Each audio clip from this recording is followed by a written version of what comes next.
15 September 2015.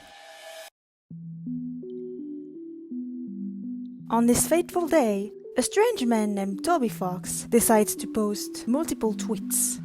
Very weird tweets. I've been waiting for you to get here. How long has it been? How many years?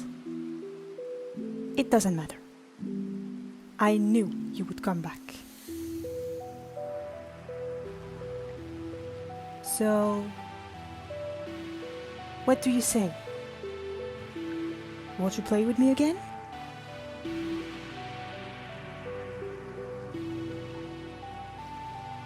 And then, nothing was ever the same.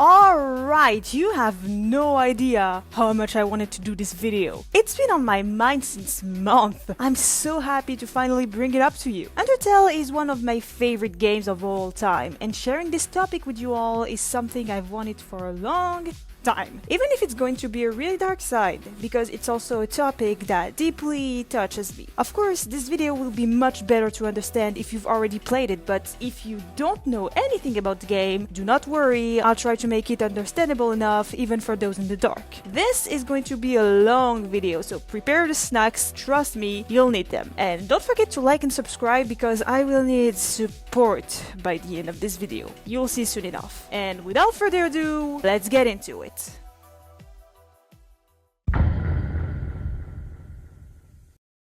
To really understand, I'm going to explain what's Undertale first. Don't worry, it's just going to be a quick summary so I don't lose anyone. Undertale is a game made by Toby Fox, and his story is already quite a success even before the release of the game. From a Kickstarter asking for $5,000 for the funding of his game, he received 10 times the amount. So people were already expecting a lot out of it, and they were not disappointed. The game upon its release got really popular. No, but like, really popular. I mean, it's not like they played Megalovania in front of the Pope.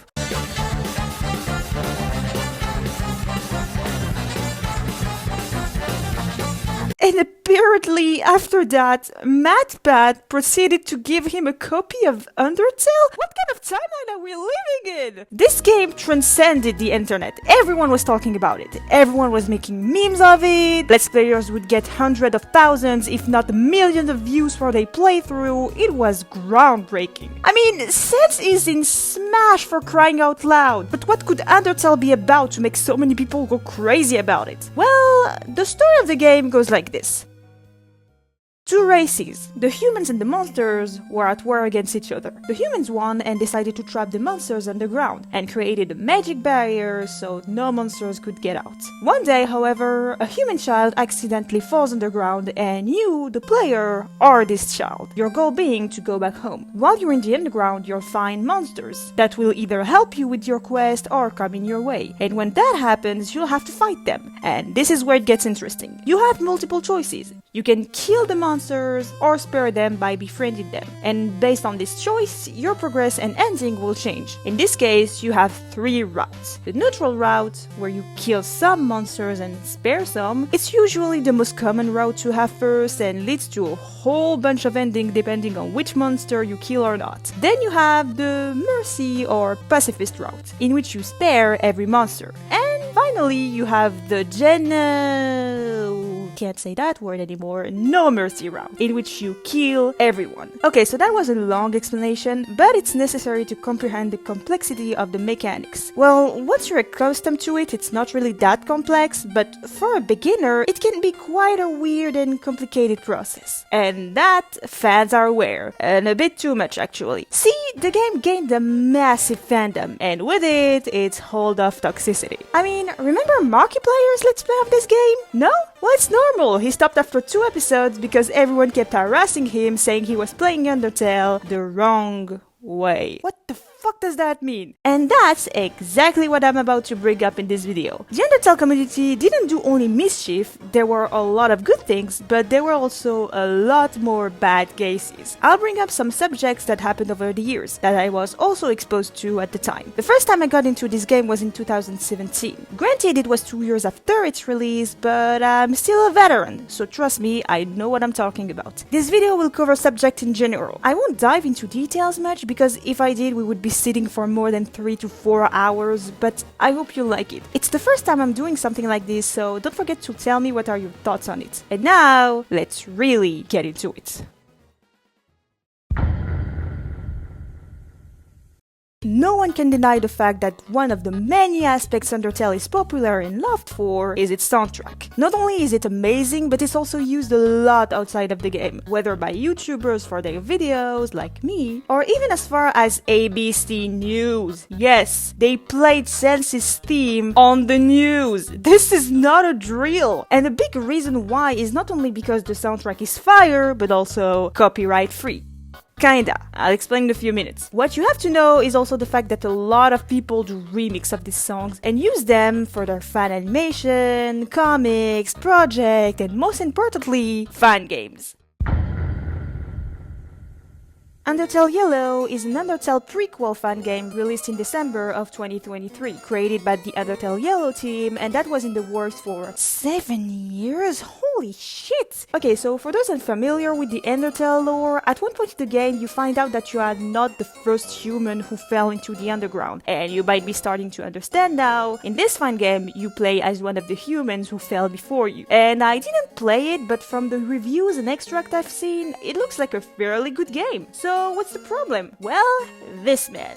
This person is Sebastian Wolf, the CEO of Materia Games, a company that manages the copyright for Toby Fox's soundtracks. And one day, he decided to post a tweet attacking Undertale Yellow, claiming copyright for some of the logos, but also and primarily for the music. Okay, now you might be thinking, wait, didn't you say the music was copyright free? Well, it is! Notice. If you've ever uploaded a YouTube video containing Undertale/Deltarune music, especially gameplay videos, and receive a copyright notice, always dispute it and it should be resolved in your favor. We apologize for the inconvenience. Okay, but if that's the case, again, what's the problem? Well, I don't know. And the community had the same reaction, asking Wolf what the hell he was babbling about. But he answered with multiple tweets telling that Undertale Yellow doesn't have the rights, he went as far as changing Materia game policies and saying that fan games are not allowed. And it would have probably been a problem if the Undertale Yellow team were gaining profits for it, but no, the fan game is fucking free. So again, why? And after a while, Wolf, not being a spiteful individual, decided to post in the most professional and respectful way possible. How about this? Show me clearly defined permission that Toby granted 7 years ago, which covers all of these uses, and I'll personally donate $10,000 to Undertale Yellow devs team and retract this whole thread. Ain't no way. Ain't no way. Ain't no way! Okay, so I showed you earlier that Toby definitely stated that we had permission, and he decided to post a tweet that basically said, yeah, no, sorry for my associate's childish and immature behavior, you can totally use my music. Actually, you know what? I'll even give you $20,000 to the charity of your choice. How's that? I don't know what's the most humiliating for Wolf. The fact that Toby wrote this, or the fact that it was sent by the Undertale Yellow account. Alright, now that there's a lot more going on this story, I only covered the basic of it. If you want more info, here are the link of these 2 videos by Serial Introvert and Cible DJ. They explain it much better and in much more detail than me, and yes, I know, this story is actually portraying a pretty positive outlook of the community, so why bring it up? Well, let's just say I wanted to start with something nice before the end of this video where I'll be losing my shit. And without further ado, let's begin with the negatives.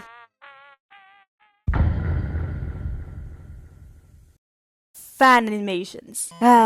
You have no idea how many there are for Undertale. Not only that, but they're also crazy popular. You literally have no idea. I mean, remember the Undertale animation on the music Echo? Not only was this popular, but I swear to you, that's actually how I got interested in this game in the first place. Watching that video was what got me to watch a let's play of it. I found a French YouTuber who did one, and then in like a day I binged all of it. It's still a freaking core memory to this day. I remember we had guests in the house, but I would still watch the Undertale playthrough even with some of my friends around me. The Undertale animation community is for the most part a really good aspect of the Undertale fandom. So why am I bringing this up? Okay, this one was kind of a big deal back then, so you maybe already know what I'm about to bring up. But for those who don't, you'll see. This is kind of funny, but also kind of annoying. Let me explain. In December 2015, so 3 months after the release of Undertale, a new music video is posted on YouTube titled Sans Battle, Stronger Than You, Undertale Animation Parody. Basically, it's an animation video portraying the fight against Sans, this character, in the No Mercy route, while the song, well, cover of the song, Stronger Than You, plays in the background. And this particular video got really popular. No, but like really popular. To the point that covers of that particular cover song started emerging too. There were versions where Kara would sing, other versions where it would be Frisk, and so on. And all of them would also get millions of views. They were popping like balloons in a field of needles. Here's the thing though, you probably noticed it, but I said that in the original video, a cover of the song was played. Well, it's because this song originally came from the show Steven Universe, in which one of the characters sings it during the finale of season 1. Okay, so far now you must be thinking, okay, so several users started doing Undertale cover of this song and got popular and all, but I don't see the problem though. And you would be correct if that was all that was into it. See, the thing is, the covers videos got so popular that still today they literally have more views than the original. And we're not talking about a couple of thousands or 100,000 views difference, but several millions views gap. Like, I'm not even joking, I discovered Stronger Than You through Undertale. I didn't even know it was from Steven Universe at the time. Heck, I don't even think I knew what was Steven Universe. And honestly, I'll say it, it was kind of funny at first, until some dumbass motherfuckers started claiming that Steven Universe, the show where the song came from, stole the song from the Undertale video. Yes, you heard me right. They accused the show of plagiarism against its own fucking song. What? It got so big that some people had to step up and say, no, you dumbasses Morty balls, they didn't steal the song. You duckling blind asses couldn't do a freaking Google search that would have literally answered your debate in like 5 seconds. Also, link to my shop in the description. Squished Anam and Cursed Cat Alistair stickers. This code right there gives you 30% off. Now back to the video. Shipping in a community can be a pretty big deal, but for a fandom as huge as Undertale, let me tell you, it's nuclear. There are official ships, of course, like Alphys and Undyne, or people wanting Asgore and Toriel to be a thing again. And there's less official, like Sense and Toriel, Mitatan and Papyrus, Flowey and World Domination, you get the grip. I'm not a huge fan of these ships, except for Undyne and Alphys, of course, but most of them are just quick fun and games, so I don't really have a problem with it until... If you've seen my Has-Been Hotel crack ship video, you should already know that with a huge fandom comes really weird and disturbing ships, and we're gonna review some of them. The first one being...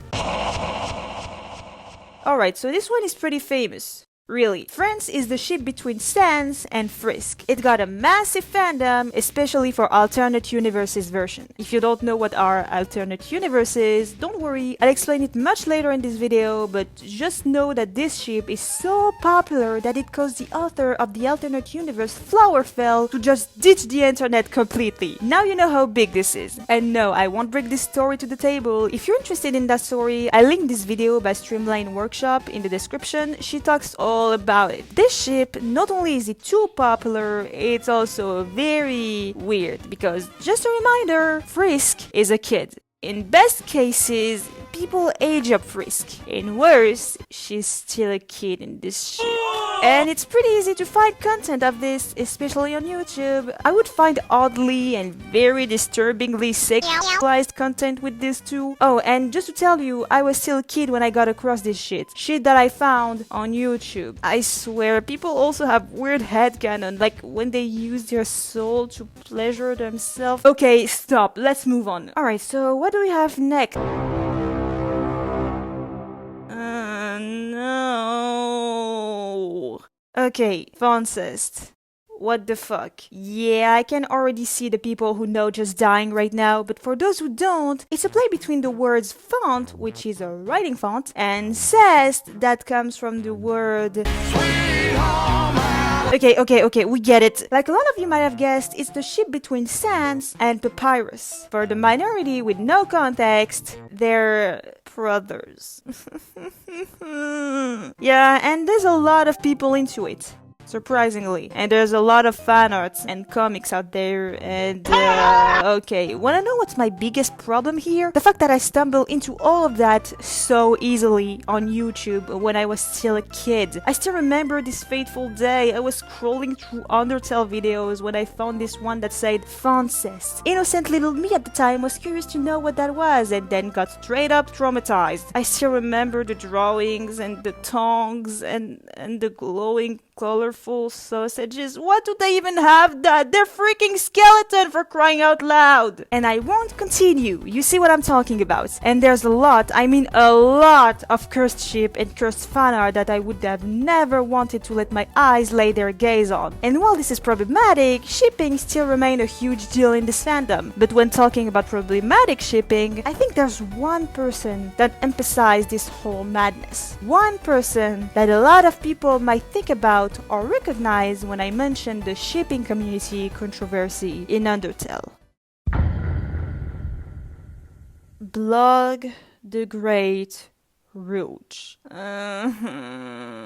This is gonna be bad. Okay, so for you all to understand this whole mess of a situation, I'll have to explain some basics. This is gonna take a while, but trust me, it'll all be relevant to understand this whole ordeal, so please, bear with me. I'm sure a lot of you already know the concept of alternate universes, but for everyone to fully grasp what I'm about to tell, I'm going to explain right now. Alternate universes, or more commonly called AUs, are, like the title says, alternate universes of a certain media made by fans. For example, let's say I'm watching Cinderella, but someone made a version of her where she is the villain and the stepmother is actually the good guy. We will then be calling it an alternate universe, an AU. It's kind of like a multiverse, but this time the universes in question are fanon. For the really clueless people out there, I must be talking gibberish because why the fuck would I bring this minor stuff in the conversation? Well, because this minor stuff, as you said, is a huge deal in the Undertale community. To give you an example, let me introduce you to Underswap, an Undertale AU made by Popcorn Prince on Tumblr, where all the characters have their personalities and roles swapped. For example, in this AU, Toriel and Asgore are swapped, which means the queen of the monsters who want to destroy the barrier is Toriel, and the caretaker of the ruins trying to keep you occupied there is Asgore. And it's like that with all the characters. Sense Papyrus are swapped, Alphys and Undyne are swapped, even Frisk is swapped with Kara, making the first fallen human actually Frisk. And you might think that it's just some Tumblr user making his little fan arts in their corner. Well, no! Try just typing Underswap in the YouTube research bar and you'll find like tons and tons of fan arts, fan animation, soundtrack, fan games, and all of that stuff making millions of views. And it's not the only one. Undertale, Story Shift, Aftertale, Horrortale, and again, millions of views. And a lot of times, Sense is the most popular character or the center of the AU sometimes, making him the sole character of a particular AU. There's even people making animated web series of those AUs, and they're good! I swear, go see Underverse made by Gel on YouTube. Not only is her series really good, but she's also in the majority of the time the sole animator on her show. Look at this, that's insane!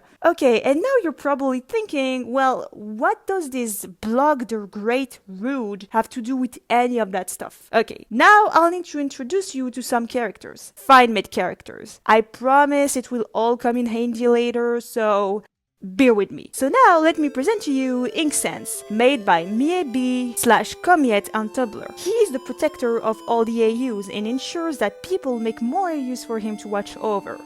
Bear with me. And now we have Aerosense, made by Lover of Piggies on Tumblr. He's kind of Ink's nemesis. His goal is to destroy all the anomalies, aka AUs, and of course Inksense is always there to prevent him from doing it. Okay, now I want you all to guess what happens when two rivals are put in front of a massive, kind of deranged community. Yep, they're shipped together. Yeah, so a lot of people ship these two characters together. Fan-made characters, by the way. And it's a huge ship in the fandom. Like, it's not a thing you'll see in the remote website. Oh, and if you think this is bad... bear with me. Meet Paper Gem. Again, who is this, you might be wondering? So, in better cases, which is a minority, he is a fusion between Ink and Error. In worst cases, which is a majority, he is their son. Yep, you freaking heard me. The fanship of fan-made characters have a fan-made kid. Bear with me. Meet Palette, the son of SwapSense and DreamSense. SwapSense comes from the Underswap AU we've overlooked a while back, and Dream comes from an AU that has his whole fucking story with cursed apple and trees. It's kind of like the Garden of Eden, but Undertalified. Bear with me. And now meet Goth, son of ReaperSense and Gino. Gino comes from Aftertale, which is a pretty good AU actually, go check it out. And ReaperSense coming from ReaperTale, in which all the characters in there are fucking deity. I'm not kidding, in this one Sense is apparently the god of death. It's a whole mess. And if you think all of this is going too far, Palette and Goth are shipped together. Yeah, so we have a ship between two fan-made characters that are also the product of 4 fan-made shipped characters that are, and I remind you, all based on one single character. How the fuck did we get to that? When I told you this would be a mess, I wasn't kidding. Okay, and now you're probably gonna be asking for the dozens of time now, what the fuck is BlogTheGreatRouge? Well, fortunately for you, I finally finished explaining the basics, which means we're finally going to go over that story. You're not ready, trust me. For the last time, please, bear with me. So, BlogTheGreatRouge is a Tumblr artist. Yes, I know, shocker. And she started becoming really popular with her Undertale artwork, especially her shipping artwork and the AUs she's made around it. Her AUs revolves a lot around Q&A stories, but what are those, you may ask? It's when people will ask questions or make commentaries to the characters, and the authors will draw said characters answering and reacting to these comments, continuing the story. She made a lot of those, but for the sake of the length of this video and my sanity, we're going to talk more about just some stuff she created. After this video, if you're still curious and want to know more, I will link these 2 very well made and documented videos by Streamline Workshop and Dreamer. They made a long and complete video about this subject, and I highly recommend it to you if you want a really detailed documentary about this case. And even if I used to watch her stuff, so I have great memory of those stories, I highly inspired myself with their video to jog this really not reliable brain of mine. I also got some footage from their videos since Blog deleted a lot of her artworks. So yeah. Okay, so now I'm gonna present to you 3 universes made by this artist, and we're going to go crescendo from better to worse. And when I say better, I'm comparing it to the other one, so that means it's also bad. So first we have PJ's Daycare. It's a fun universe where all of the AU senses are toddlers in a daycare, and the one taking care of them is Paper Gem, aka PJ. So in this universe, all the ship kids are either adults like PJ or teenagers like Palette and Goth, while the IU senses are like between, I don't know, 2 to 5. Well, already you might be thinking, wait, so PJ's parents, Ink and Error, are like toddlers while he's an adult? Yeah, no. Actually, Blog made their parents their creator. Like, for example, SwapSense has been created by Popcorn Prince. So in this universe, they are SwapSense's parents, and so on. That also means means that if a creator made multiple senses, those will be automatically brothers. That's the case of Geno, Error, and Fresh Sense. Yeah, so the story, like I said before, revolves around Q&A. The community asks questions and Blog makes the characters answer, continuing the story forward. And oh, come on, we're bored. Can't you go faster on your explanation? Oh, you want me to go faster? Alright, so at one point in the story, Error Sense gets sick so bad that he goes to the hospital, and his brother Geno thinks he's dead. Then, being the oldest and feeling guilty about it, he decides to run away and go to a cliff to commit Too fast? Yeah, so the story was weird at certain points, but this was kind of an out-of-nowhere situation. Like, we go from 0 to 100 in a heartbeat. Oh, and I'm still talking about the toddler, by the way. We don't even have confirmation that his brother's dead and he already wants to off himself, leaving his third brother behind. Well, at least we know who's the favorite. Of course, the employees of the daycare arrives and try to talk him out of skydiving with no equipment, resulting him in walking forward and... It's okay, Goth. He's alright. He just moved a little bit. Okay, look, I know you're scared and all, but it's really not the moment to play damsel in distress here, especially when you have a toddler about to backflip himself to the sharp edge of these rocks at the bottom of this cliff. But would you know it, PJ comes to the rescue. And of course, in front of this desperate situation, he knows exactly what to say to... What do you think you're doing? Wait, what? Okay, so I do not have a degree in psychology, nor am I qualified to talk about this subject, but one thing for sure, and hear this advice: if you see someone about to off themselves, don't say that to them. I can't believe I'm actually saying this. Then after that, PJ reveals his brother is still alive and well in his arms, making Geno go down and joining him. Bruh, dude, you could have said that first. And then... everything goes back to normal. I'm not even kidding. After that, we're going to some romance shenanigans, and we're never bringing this subject to the table ever again. This is so weird and also really inconsiderate. And if you think that's bad, oh, you're not ready for the next universe. Jamie's love. This time around, Ink is an adult and is PJ's father, and Ink is married / in a relationship with Error, while Fresh Sense has a thing going on with PJ, making a comedic / romantic story. Okay, so I haven't introduced Fresh Sense yet, but to make it simple, he's kind of a troll fan made sense, and he's also heavenly shipped with Paper Gem. Alright, while this is pretty weird already, you might be thinking, yeah, it's not that bad if you compare it to the enlivening toddler story. There are some informations that I didn't give you. So, Fresh is an adult, while PJ is approximately 14 or something. Not only that, but this thing is extremely sexualized. Like, for example, at one point, Ink, being a rational individual, says that they shouldn't go on a date, to which Error, to shut him up, decides to do, like Meyer says, the... Devil's Tango. Oh my god. And there's also a lot of scenes where PJ is almost essaying Fresh, and when I say almost, I mean he kind of is. This story is a mess. Okay, so this is already pretty disgusting. Not only are we glorifying essay here, we're also glorifying behavior. How great. But I mean, this can't possibly get worse.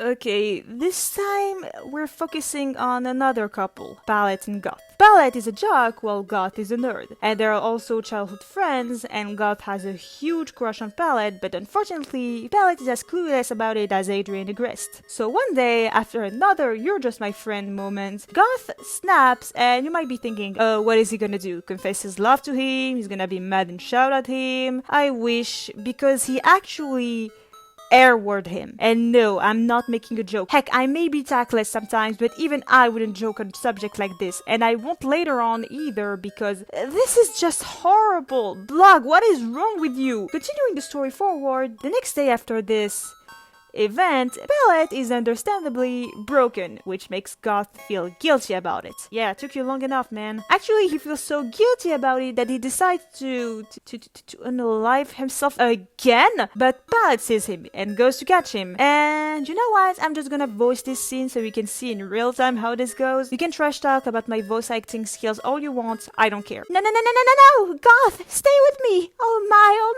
I have to call. Intense grub. Why are you calling for help?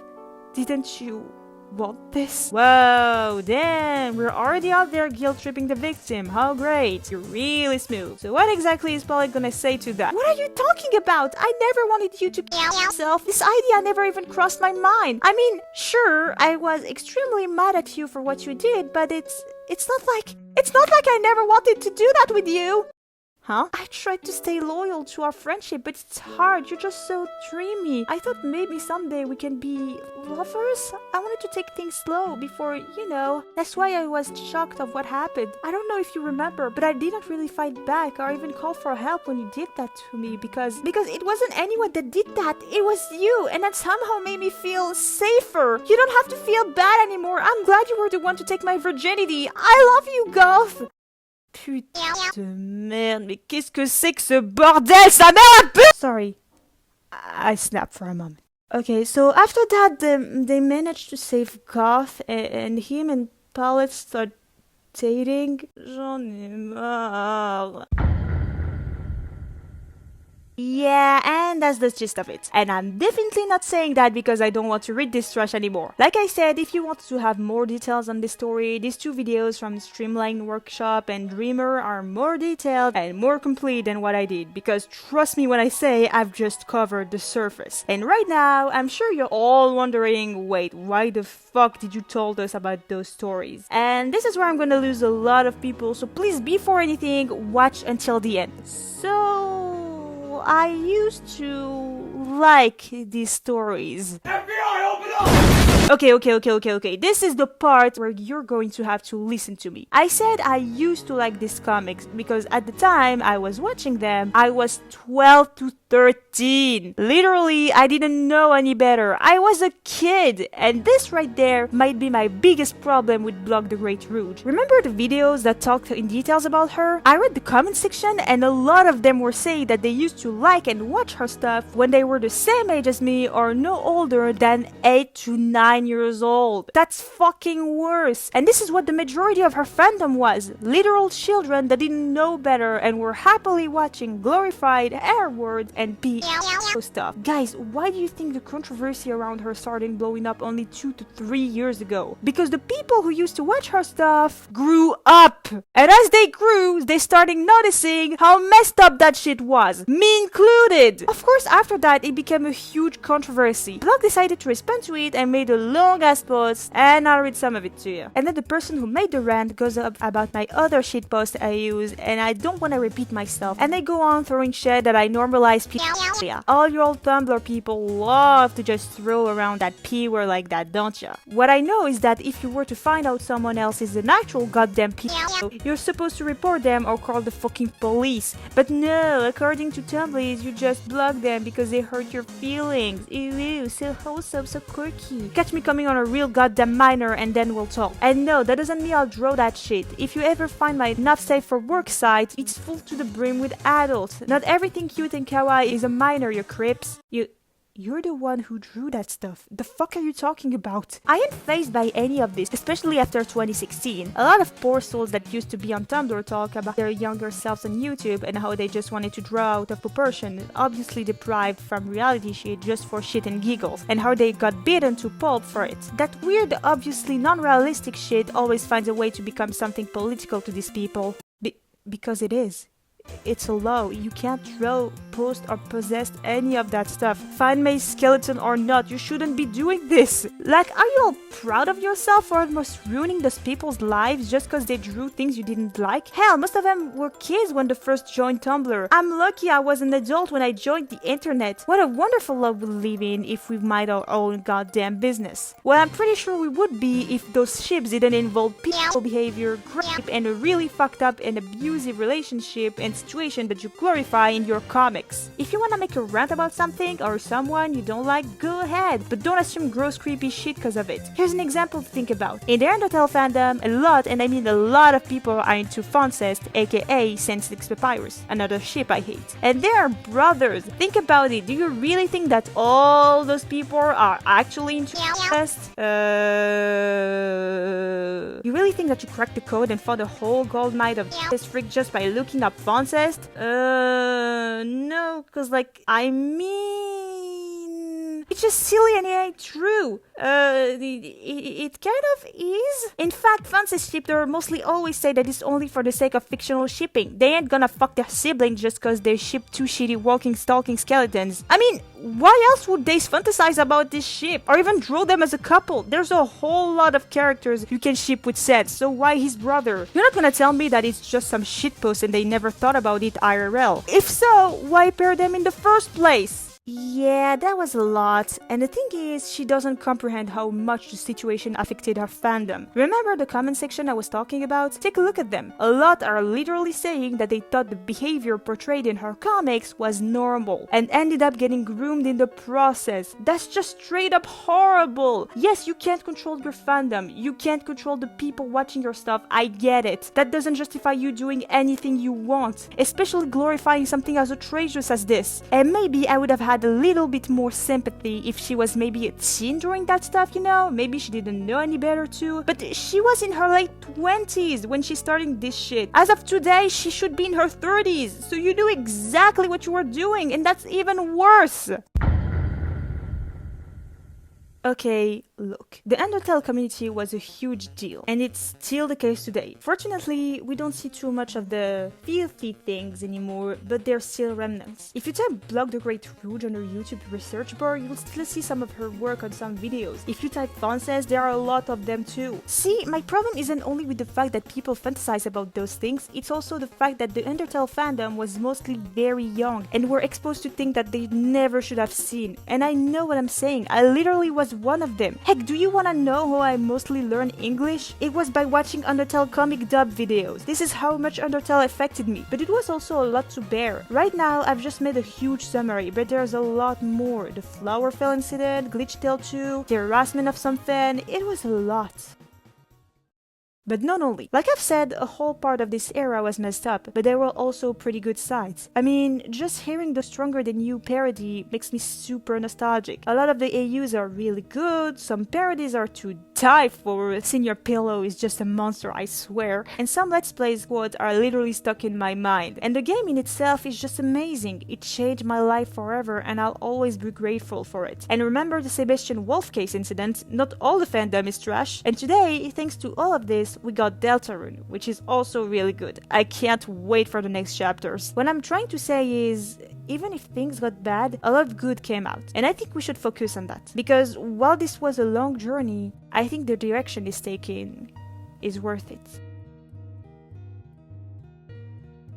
And thank you all for watching this really long video. Woof! Please leave a like and share because I definitely didn't take that much time into this just to make one view. I beg you, I suffer for it. And also, please be careful when you're on the internet because there are really messed up things that shouldn't be this easily accessible. Thank you again for 10,000 subs, it really means a lot to me. Don't forget to follow me on my social media and I'll see you around.